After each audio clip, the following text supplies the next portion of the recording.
Welcome to Penrose Learning, where we make understanding easy. You begin now. Stop, breathe, and set a 10-minute focus search. No new clutter.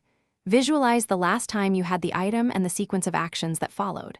Once pictured, scan high-probability zones first. Surfaces, counter edges, couch seams, jacket pockets, bags, and car seats. Use a bright flashlight to reveal shadows and small crevices. Feel with your fingertips as you move slowly. Make sure to place found items in a single, visible staging spot to avoid re-losing them. Once the quick scan is done, shift to a systematic grid or spiral search.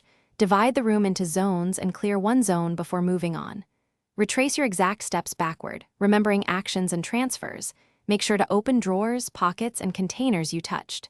Use tech where possible. Ping a phone, check Bluetooth trackers, or review recent photos and receipts for hints.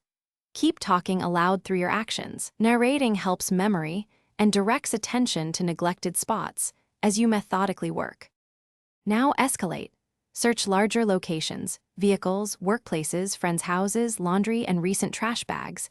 Then call or message people you were with and give a clear description. Once done, recreate the full timeline and place a visible sign or reward if helpful. Make sure to check lost and found areas. If you still can't find it, act. Change passwords, lock or wipe devices, cancel cards, and file a police or venue report for theft. Troubleshooting tip.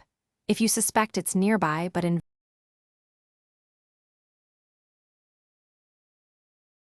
Thanks for watching. If this was helpful, leave a like and consider subscribing. See you next time.